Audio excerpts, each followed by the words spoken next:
Taman stood in the observation deck of the United Earth Space Station, watching the stars through the massive window. His coffee had gone cold an hour ago, but he didn't mind. 6 months had passed since aliens made first contact with humanity, and he still couldn't quite believe it was real. Behind him, the door slid open with a soft hiss. Dayan walked in, carrying a datapad and looking tired. She was a quantum physicist, one of the smartest people Taman had ever met. These days, she spent most of her time helping translate alien technology concepts into terms humans could understand. "They want to see us," Daun said, dropping into a chair. "Both of us." "Something about a competition." Taman raised an eyebrow. "Competition?" Before Daun could answer, Ambassador Vrilthar entered the room. The alien was tall and made of something that looked like living crystal. Light passed through his body in strange ways, creating rainbow patterns on the walls. Tamin had gotten used to the ambassador over the past months, but the sight still amazed him. "Greetings, humans," Vrilthar said in his musical voice. The translator device on his chest turned his words into Korean. "I bring an honor for your species."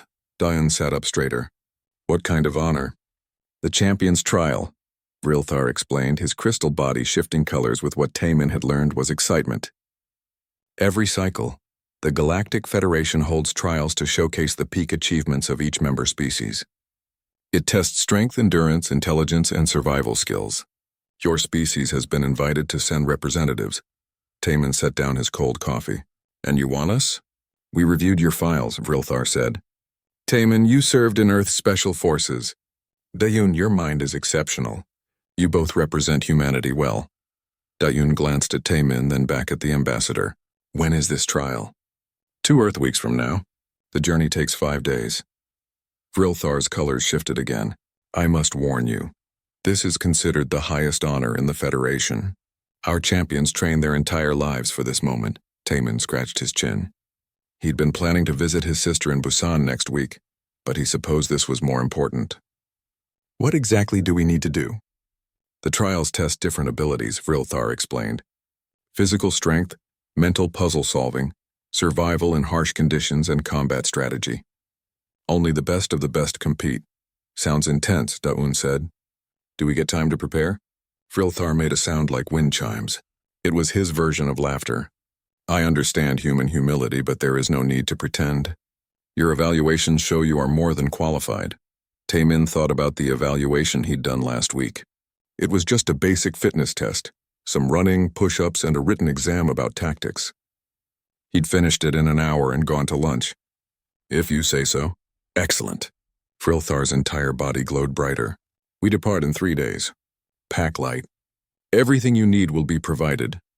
After the ambassador left, Daun turned to Taman. "Did that just happen?" "I think we're going to an alien Olympics," Taman replied. 3 days later, they boarded a Federation shuttle. The interior was spacious, designed to accommodate different alien body types. Taman and Daun sat in seats that had adjusted to human proportions. Across from them sat Champion Crost, a being with 4 arms and skin like gray leather.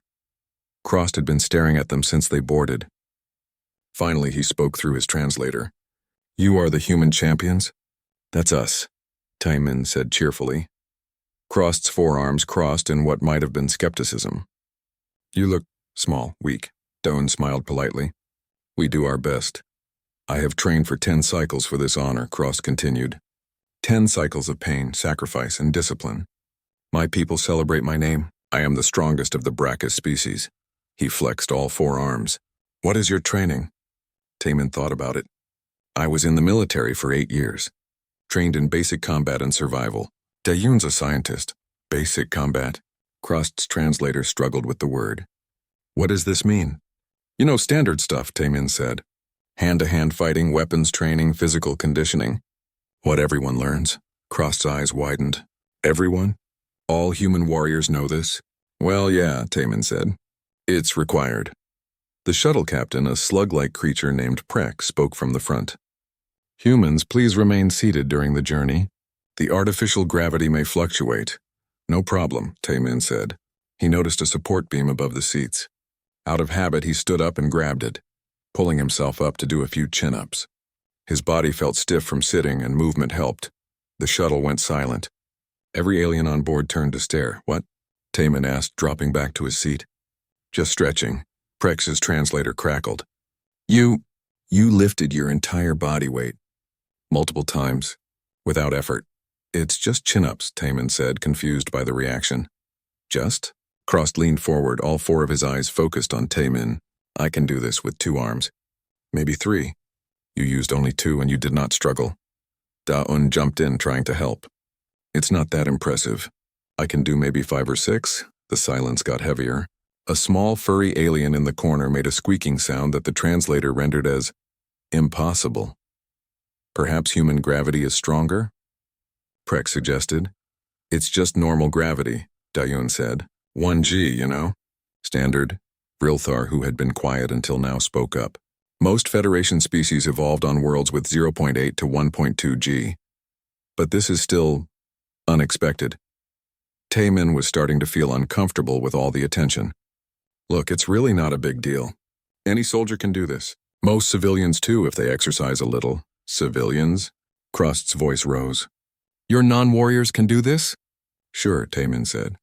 My sister works in an office and she does yoga and hits the gym twice a week. She's stronger than me in some ways. The aliens exchanged looks that needed no translation. They were worried. Da-un tried to lighten the mood. Hey, I'm sure you all have abilities that would amaze us. Different species, different strengths, right? Yes, Vrilthar said slowly. Different strengths. Of course. But Taman could see the doubt in the ambassador's crystalline features. The rest of the journey was quieter. Crost kept glancing at Taman like he was a puzzle to solve. The other aliens whispered among themselves. On the second day of travel, Taman asked Da-un quietly, Did we do something wrong? I don't think so, she whispered back. But I'm starting to wonder what they consider peak achievement if chin-ups freak them out. Maybe their champions are really specialized. Taman suggested. Like really good at one thing but not others? Maybe, Da-un said, but she didn't sound convinced. When they finally approached the trial planet, Zenthar 9, Taman looked out the window at the purple and green world below. Massive structures dotted the surface, and he could see thousands of ships in orbit. This is bigger than I thought, he said. Vrilthar floated over. Millions watch the champion's trial across the Federation. It is our greatest celebration of achievement. Taman felt a knot form in his stomach. Suddenly, doing some chin-ups on a shuttle seemed like a bad idea. He'd accidentally shown off without meaning to, and now everyone expected something special. No pressure, Da-un muttered next to him. None at all, Taman agreed. As the shuttle began its descent, Crost stood and approached them. Humans, he said formally. I apologize for my earlier doubt. Whatever happens in the trials, know that I respect your strength. Thanks, Taman said, shaking one of Crost's forehands. Good luck to you too. Luck? Crost's translator almost sounded sad. Yes, I think I will need it. The shuttle touched down and the doors opened to reveal a massive arena complex. Thousands of aliens of hundreds of species waited to watch the trials begin. Taman took a deep breath. Ready? Da-un asked. For what? Taman replied. We don't even know what we're doing yet. Fair point, she said. I guess we'll figure it out. They stepped off the shuttle together, 2 humans among the galaxy's greatest champions, completely unaware that they were about to break every record in Federation history. The arena was massive. Taman had seen large stadiums on Earth, but this was different. The structure stretched up so high that clouds formed inside it. Seats rose in tiers on all sides, filled with aliens of every shape and color imaginable. The noise was incredible. Thousands of translators working at once created a strange musical hum. Welcome, champions, a voice boomed across the arena. Taman looked up to see a floating platform descend from above. On it stood a being that seemed to shift and shimmer like heat waves. I am High Arbiter Thex. For 300 cycles I have overseen these trials. Da-un leaned close to Taman. 300 cycles? How old is that thing? No idea, Taman whispered back. But it's older than both of us combined, I bet. Around them, champions from 40 different species stood in formation. Each wore the colors of their homeworld. Taman and Da-un wore simple blue and white, Earth's colors apparently decided by some committee they'd never met. Near them stood a being with massive wings folded against her back. Her feathers shimmered with silver light. She noticed Taman looking and introduced herself. I am Velmora, she said. Her voice was soft, almost like singing. I am the fastest flyer in known space. My people have held this honor for 20 cycles. That's impressive, Daun said. I'm Daun. This is Taemin. We're from Earth. Ah yes, Velmora said. The new species. The Deathworld species, Taemin blinked. Deathworld? That is what your planet is classified as, Velmora explained. A world where life is difficult, dangerous. She tilted her head. How do you survive there? We just live? Taemin said, confused. I mean, it's home. It's normal. Before Velmora could respond, High Arbiter Thex spoke again. The first trial will test your endurance and strength. You will complete the gravity gauntlet. The floor of the arena split open. A massive obstacle course rose from below. It had walls to climb, gaps to jump, and strange structures that looked like puzzles mixed with jungle gyms. The course must be completed under 3 times standard gravity, Thex announced. Begin when ready. The champions moved to the starting line. Taemin noticed many of them were already breathing hard and the trial hadn't even started yet. 3 times standard gravity? Daeun said. That's it? Crossed overheard her. That's it? Daeun, this is the hardest physical trial in the Federation. A human woman jogged up to them. She carried a camera and wore a press badge. Hey, I'm Hyojin, Earth News Network. Mind if I film you guys? Go ahead, Taemin said. But there's not much to film yet. Are you kidding? Hyojin grinned. This is amazing. Do you know how many people are watching back home? Everyone thinks this is wild. The gravity shifted. Taemin felt the weight press down on him. It was noticeable but not terrible, like wearing a heavy backpack. He'd trained in worse conditions during his military days. Around him, aliens groaned and struggled. Some fell to their knees immediately. Crost managed to stay standing, but all 4 of his arms shook with effort. Ready? Taemin asked Daun. I guess, she said. Should we wait for a signal or something? Begin. Thex's voice boomed. Taemin started jogging. The course's first obstacle was a wall about 4 meters high. Under the heavy gravity, climbing would be tough. He reached it and pulled himself up using his legs to push. His muscles burned a bit, but nothing too bad. He looked back. Daeun was right behind him, climbing steadily. Behind her, the nearest alien was still at the bottom of the wall, struggling to lift one arm high enough to grab the first hold. Is this right? Daeun called up to him. This seems too easy. Maybe it's harder for them, Taemin suggested. He pulled himself over the top and dropped to the other side. His knees took the impact fine. They moved through the course. Jump over a gap, easy. Crawl under a low barrier, no problem. Climb a rope, done it 1,000 times. Hey, what do you want for lunch? Taemin asked as they approached a balance beam. Daun laughed. Seriously? We're in the middle of an alien Olympics and you're thinking about food? I'm hungry, Taemin said. That shuttle food was weird. I miss rice. Same, Daun agreed. She walked across the balance beam without slowing down. Maybe they have something good after this. Behind them, Hyojin was filming everything. The human champions are casually discussing meal plans, she narrated into her camera. Meanwhile, other species champions are still at the first obstacle. They reached the finish line. Taemin checked his watch, 23 minutes. Not his best time, but not bad for a course he'd never seen before. Do we wait for the others? Daeun asked. Probably polite, Taemin said. They waited, and waited. 40 minutes later, Crost crossed the finish line. He collapsed immediately, all 4 arms spread out, breathing like he'd run a marathon. You finished? He gasped. About 20 minutes ago, Taemin said. You okay? You need water? Crost just stared at him. Velmora crossed next, her wings dragging on the ground. Half the champions didn't finish at all. They had to turn off the extra gravity and help them off the course. High Arbiter Thex floated down to where Taemin and Daun stood. The shimmer around the ancient being seemed more intense than before. How? Thex asked simply. How what? Daun replied. How did you complete the gravity gauntlet so easily? Taemin shrugged. It's just an obstacle course. We've both done stuff like this before. Under 3 times your planetary gravity? Well, no, Taemin admitted. But I've trained under 2 to 3 G loads during military exercises. It's not fun, but you get used to it. You train under conditions that would crush most species, Thex said slowly. For fun? Not for fun, Taemin corrected. For training. Fun is different, Daeun added. I've done some high-G research work, too. Spent a month in a 2G centrifuge once, studying material properties. You adapt, the aliens nearby started whispering. Their translators created a buzz of confused and worried sounds. The second trial will begin in 1 hour, Thex announced, floating away. The arbiter seemed less confident than before. During the break, other champions approached the humans. A small furry being named Pix asked, "What is your homeworld gravity?" 1G, Taman said. "Standard, right?" Standard for you, perhaps, Pix squeaked. "My world is 0.7G. Most species evolved on worlds between 0.6 and 1.3G. Your standard is at the high end of normal." "Huh," Daun said. "We didn't know that."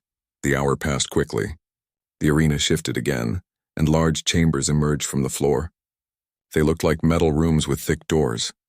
"The second trial tests your ability to withstand extreme environments," Thex announced. "You will enter chambers with temperatures ranging from -40 degrees to +60 degrees in your measurement system. Survival time determines your score." Taman glanced at Daun. "That's not that bad," he muttered. "I've worked in worse," she muttered back. "Remember my research trip to Antarctica? Got down to -50. And I did cold weather training in Siberia," Taman said. "Hit -45 once." They didn't notice that Hyo-Jin had captured their entire conversation on camera. The champions drew lots for which temperature they'd face first. Taman got the cold chamber. Daun got the hot one. "Good luck," Daun said. "You too. Don't get cooked." Taman entered the cold chamber wearing just his regular uniform. The door sealed behind him. The temperature dropped fast. He could see his breath almost immediately. Cold bit at his exposed skin. It was unpleasant, sure. But he'd been trained for this. He started doing light exercises to keep his blood moving. Jump in place, arm rotations, basic stuff. Outside, visible through a clear window, aliens watched in growing horror. Most species required full environmental suits for temperatures below freezing. Watching a human stand in -40 degrees in light clothing broke their understanding of biology. In the hot chamber, Daun was having a similar experience. 60 degrees Celsius was hot, no question. Like a really intense sauna. She'd experienced worse in the Sahara Desert during her research expedition. That had hit nearly 70 degrees one afternoon. She stood still, controlling her breathing, letting her body's natural cooling systems work. Sweat poured off her, but that was the point. That's what sweat was for. 30 minutes later, both humans emerged from their chambers. Neither looked particularly bothered. Taman's skin was red from the cold and Daun was drenched in sweat, but both were fine. "How was yours?" Taman asked. "Hot," Daun said. "Yours?" "Cold." Around them, alien champions were being carried out on stretchers. Velmora had lasted 5 minutes in the hot chamber before her feathers started smoking. Crost made it 8 minutes in the cold before his body seized up. High Arbiter Thex floated before them again. This time the shimmer looked almost angry. "You are enhanced." "You must be. No natural being could do this." "Enhanced?" Taman was genuinely confused. "Like with technology?" "No, we're just regular humans." "Impossible," Thex stated. "We can prove it," Daun offered. "Run any medical tests you want." "We're not enhanced." Thex was silent for a long moment. "Very well. All humans will undergo medical evaluation. The trials are suspended until we have answers." As medical staff led them away, Taman heard Hyo-Jin speaking to her camera. "The alien champions stood frozen in shock today, as humans completed trials considered impossible by Federation standards. And according to the humans themselves, they were just doing what they call basic training." Taman looked at Daun. The medical center was clean and white, with equipment that looked both familiar and completely alien. Taman lay on a scanning bed while machines hummed around him. Daeun was in the next room going through the same process. A human medic named Jiwoo stood nearby, monitoring the readouts. She'd been stationed at the Federation medical facility for 3 months, helping bridge the gap between human and alien medicine. "How's it looking?" Taman asked. "Normal," Jiwoo said. "Well, normal for a human. The aliens are losing their minds, though." The door slid open and Dr. Xylith entered. The alien doctor looked like a walking mantis made of pale blue chitin. Multiple eyes on stalks swiveled to examine different screens at once. "This cannot be correct," Dr. Xylith clicked. The translator on her chest turned it into Korean. "Run the scan again." Jiwoo checked the equipment. "Doc, I've run it 3 times. The readings are accurate." "Then explain this." Dr. Xylith gestured at a holographic display. Taman couldn't make sense of the alien writing. but the images showed what looked like his skeleton and muscles. Your bone density is absurd. Your muscle fibers are packed impossibly tight. Your cardiovascular system could supply oxygen to a body twice this size. Is that bad? Taemin asked. It's not bad, Jiwoo interjected. It's just way more robust than what most species have. Your body is built like a tank compared to theirs. Dr. Xylith's eye stalks all focused on Taemin at once. How much weight can you carry? Taemin thought about it. Depends on how far. In basic training, we did ruck marches with about 30 kilograms of gear. Walked 20 kilometers with that. 30 kilograms? Dr. Xylith's translator made a staticky sound. That is half your body weight. For 20 kilometers, it's not that special, Taemin said. Any soldier can do it. Any? Dr. Xylith's mandibles clicked rapidly. Not some. Not champions. Any trained human? Yes, Taemin confirmed. It's standard infantry training. Jiwoo grinned. I told them, Doc. Humans are built different. In the next room, Da-eun was having a similar conversation. Her scans showed the same impossible results. Dense bones. Efficient muscles. A body designed by evolution to survive on a world that wanted to kill it. After the medical exams, High Arbiter Thex called an emergency meeting. Champions and officials gathered in a large chamber. The mood was tense. The humans are not enhanced, Thex announced. They are simply built this way naturally. Murmurs spread through the crowd. Crust stood, all four arms crossed. Then how do we compete against them? This is not fair. Fair? Taemin spoke up without thinking. Everyone turned to look at him. Sorry, but we didn't ask to be built this way. We're just entering the trials like everyone else. Velmora raised a wing. Perhaps we should learn from them instead of competing against them. Learn what? Another champion asked. How to be born on a death world. Actually, Da-eun said, standing next to Taemin, we could teach you some techniques. Training methods. Ways to push your bodies safely. Dr. Xylith clicked thoughtfully. This could be valuable. Most species never need to push their limits. Your species had no choice.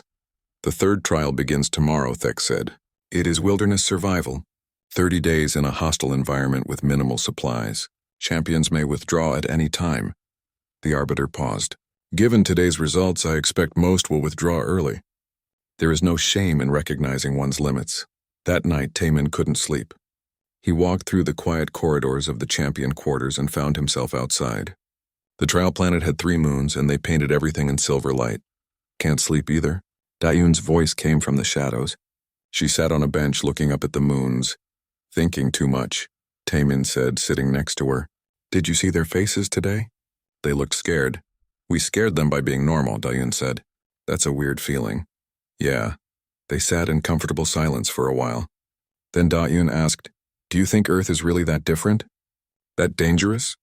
Must be, Taemin said. Think about it. We have weather that can kill us. Animals that hunt us. Bacteria that make us sick. And we just deal with it. Build houses. Make medicine. Hunt back. Every species does that though, right? Maybe not to the same degree, Taemin suggested. Maybe most species evolved on easier worlds, worlds that didn't force them to become this tough. The next morning, the champions gathered at the edge of a massive forest. The trees were purple and grew hundreds of meters tall. Strange calls echoed from within. This is the survival zone, Thex explained. It contains predators, dangerous plants, and environmental hazards. You have basic supplies only. Survive for 30 days. Each champion received a small pack. Inside was a knife, a fire starter, a water bottle, and an emergency beacon to call for rescue. That's it? Someone asked. That is the trial, Thex confirmed. Survive with minimal tools. Show us your species' adaptability. The champions entered the forest in a spread-out line. Within an hour, most had found spots to make camp and were nervously setting up basic shelters. Taemin and Da-eun moved deeper into the forest. They found a spot near a stream with good visibility and natural protection from a rock formation. Shelter first, Taemin said. It wasn't a question. They'd both learned this rule in survival training. They built a simple lean-to using fallen branches and large leaves. It took about an hour. Then they gathered firewood and set up a fire pit with stones from the stream. Water next, Da-eun said. She used the bottle to collect stream water, then boiled it over their fire. Basic purification. By the end of day 1, they had shelter, clean water, and had identified several edible plants nearby. They'd also set up a perimeter of loose sticks that would make noise if anything large approached. Not bad for day one, Taemin said, eating some berries they'd tested and found safe. On day two, they built a better water filter using sand and charcoal. They expanded their shelter and made it waterproof. They found fish in the stream and caught several for protein. On day 5, they had a comfortable camp. Their shelter was solid. They had a steady supply of food and clean water. They'd even made basic furniture from logs. That afternoon, they heard someone struggling through the bushes. It was Champion Grunak, an amphibious being who looked exhausted and defeated. "Help," Grunak croaked. "Please, I am failing." "Come sit," Daun said immediately. She helped Grunak to their fire. "When did you last eat?" "Yesterday morning," Grunak admitted. "I cannot find safe food. My supplies ran out." Taemin handed over some cooked fish. "Here, it's safe." "We've been eating it for days." Grunak ate slowly, eyes closing in relief. "You have all this? How?" "Just basic survival skills," Taemin said. "Did you want to stay for dinner?" "We caught extra fish." That evening, Grunak sat by their fire and ate better than he had in days. The amphibious champion looked at their camp with something like awe. "I trained 20 years for this trial," Grunak said quietly. 20 years.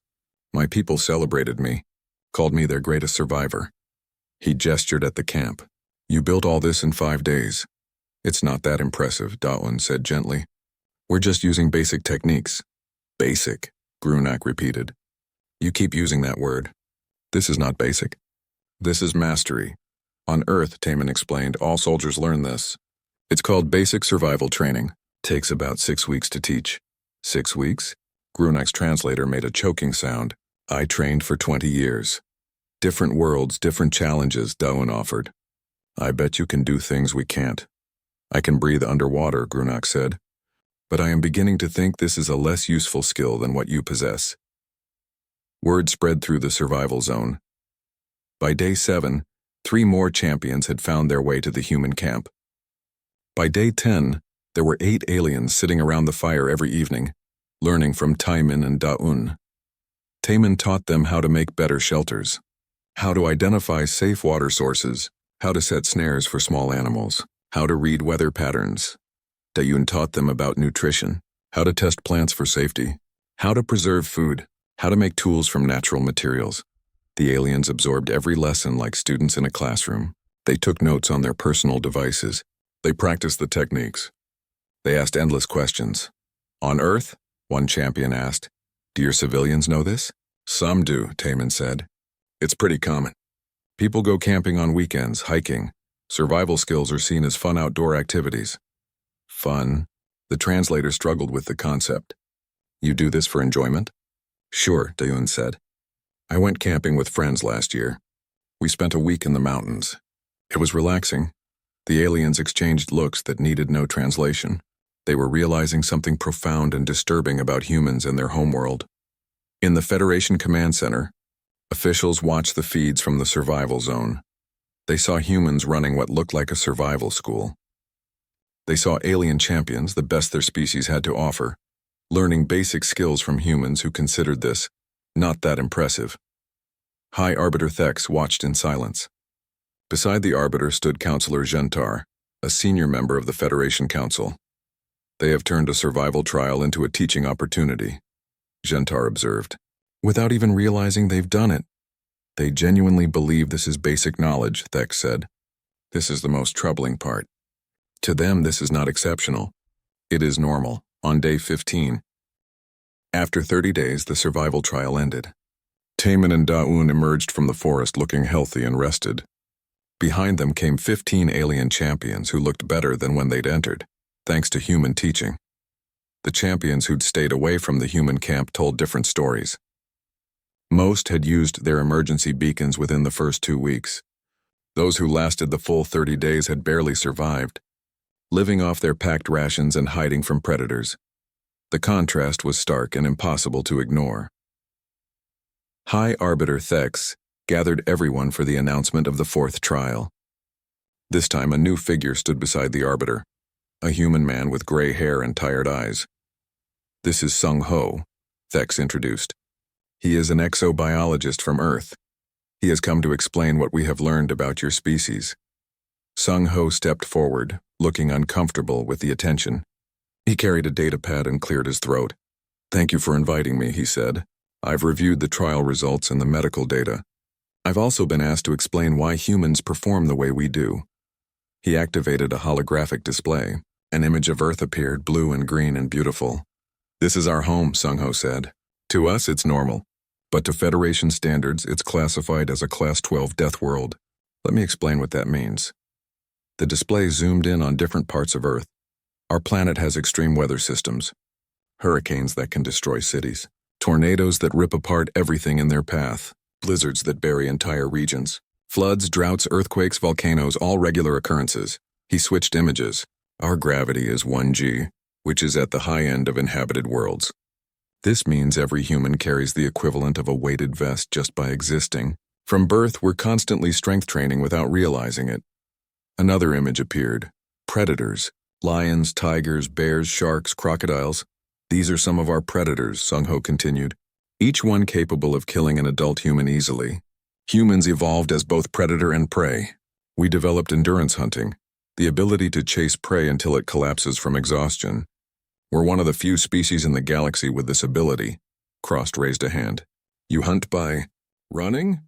"For hours, sometimes days," Sung Ho confirmed. Humans have exceptional endurance. It's why the gravity trial and temperature trials didn't affect them much. Our bodies are built to keep going under stress. The next image showed bacteria and viruses. Earth has millions of species of bacteria and viruses, Sung Ho said. Our immune systems are incredibly aggressive because they have to be. We're constantly fighting off infections that would kill most species within hours. He paused, looking at the assembled aliens. "Every single thing I've described is normal to us. We don't think of it as extreme because we've never known anything else. When Taemin and Daun call something basic, they mean it. To them it is basic, because on Earth, if you can't do these things, you don't survive." The silence in the chamber was absolute. Finally, Counselor Gentar spoke. "You're saying that your entire species is adapted for warfare and survival at a level we've never encountered?" "Not adapted for it," Sung Ho corrected gently. "Forced into it. We didn't choose to be this way. Our planet made us this way over millions of years of evolution." "And your training?" Dr. Xylith asked. "Your military, your survival schools?" "We teach because we have to," Sung Ho explained. "Even with our natural advantages, Earth can still kill us. So we teach our children to swim in case they fall in water. We teach them to build fires in case they get cold. We teach soldiers to survive in hostile environments because Earth has plenty of those." He pulled up another image. Children playing on a playground.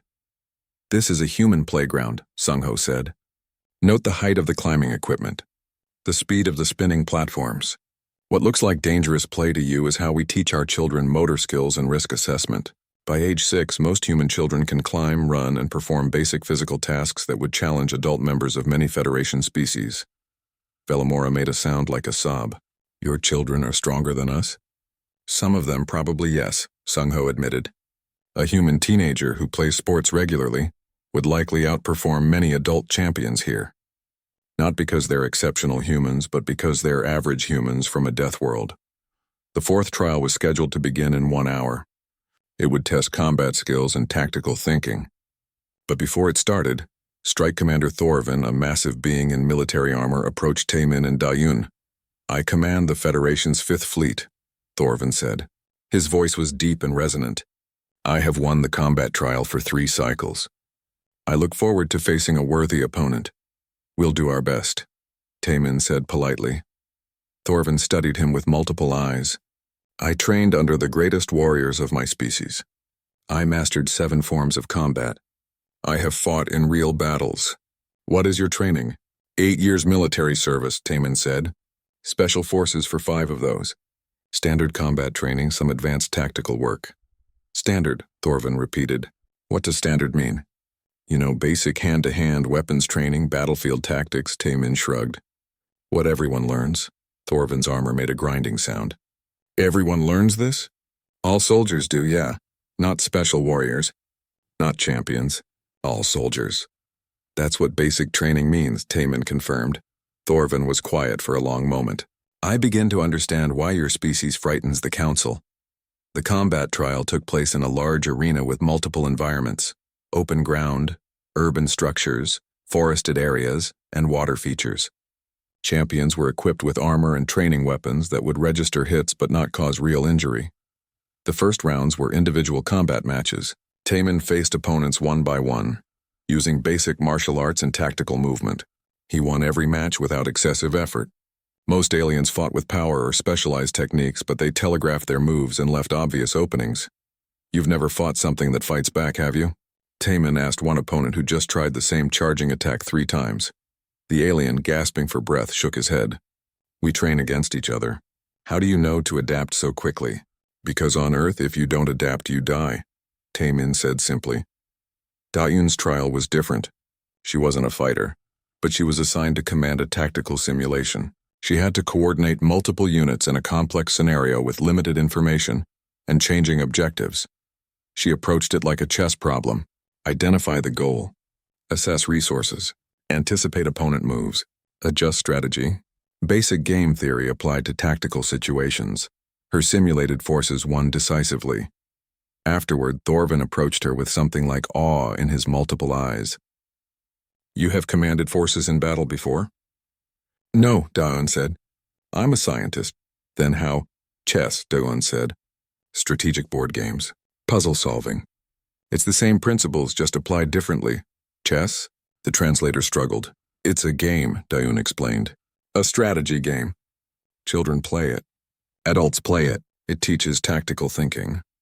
Ji-Woo, who'd been watching, added, It's about 3,000 years old. One of humanity's oldest games.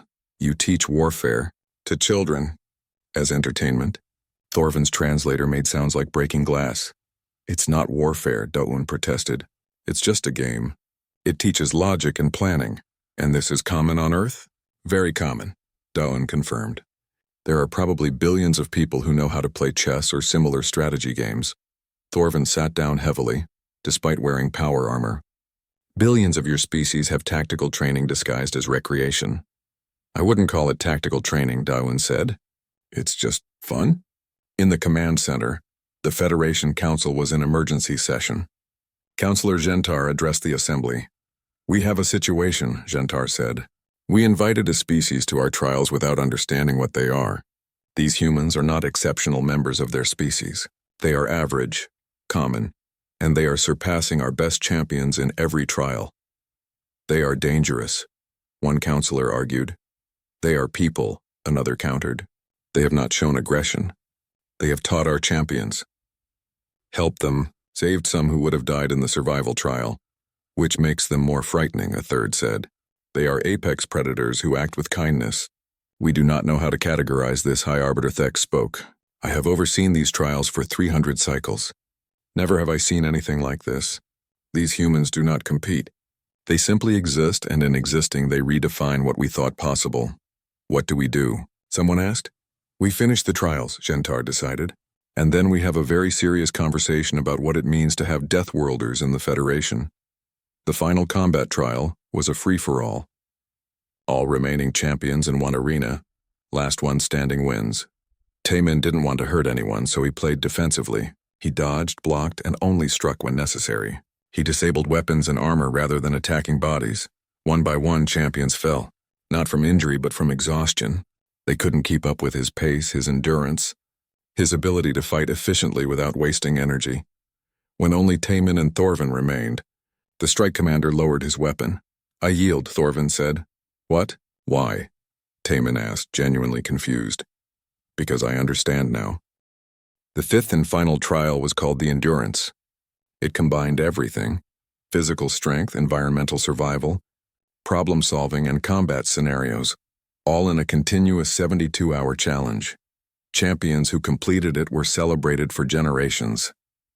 Most who attempted it failed within the first day. Taemin stood at the starting line with Da-Eun. Around them, the remaining champions prepared with meditation, prayers, and final equipment checks. The mood was solemn, almost religious. You ready? Da-Eun asked. As ready as I'll ever be, Taemin replied. You? I'm tired, she admitted. But I can do 3 days. I've pulled longer shifts in the lab. Hyojin appeared with her camera. Any final thoughts before you begin? Just hoping we don't embarrass Earth. Taemin said with a slight smile. I think that ship has sailed, Hyojin laughed. Back home, you two are celebrities. Everyone's watching, the signal sounded. The trial began. The first challenge was immediate, a mountain climb while carrying weight. Each champion had a pack loaded with supplies they'd need later. The mountain was steep, the air thin at higher altitudes. Taemin settled into a steady rhythm. One foot, then the other, breathe, keep moving. It was just like the ruck marches in the military. His body remembered the pattern. Next to him, Dayun climbed with determination. She wasn't as physically strong as Taemin, but she was smart about conserving energy. She found the easiest paths and maintained a sustainable pace. Behind them, aliens struggled. The combined weight and altitude devastated most species. Several used their emergency beacons before even reaching the halfway point. At the summit, the next challenge awaited, a puzzle that needed to be solved to unlock the path forward. It was a complex mechanical device with alien symbols and moving parts. Dayun studied it for maybe 3 minutes, then started manipulating the pieces. It's pattern recognition, she murmured. Each symbol corresponds to a prime number. You just need to arrange them in sequence. She solved it in 7 minutes. The previous record was 43 minutes. The path led down the other side of the mountain into a frozen wasteland. Temperature sensors showed -60 degrees Celsius. That's cold, Taemin said. Really cold, Dayun agreed. They wrapped themselves in the thermal blankets from their packs and kept moving. The key was not stopping. Stopping meant freezing. They walked through the frozen zone for 6 hours. Other champions had shelter gear, but it took so long to set up that they lost more time than the humans did by just pushing through. Next came a combat scenario, defend a position against simulated enemies while also solving tactical problems. Taemin handled the combat. Dayun handled the tactics. They worked together naturally, communicating with short, efficient phrases, 3 coming from the left. Got it. Redirect forces to the right flank. Good call. They're flanking. Saw it. Already adjusting. They defended the position for the required 2 hours without being breached once. The trial continued. A swim across a frigid lake, a climb up a sheer wall, a maze filled with traps and puzzles, a nighttime navigation challenge with no light. Hours blurred together. Taemin's body ached, but it was a familiar ache. He'd been more tired during Hell Week and Special Forces training.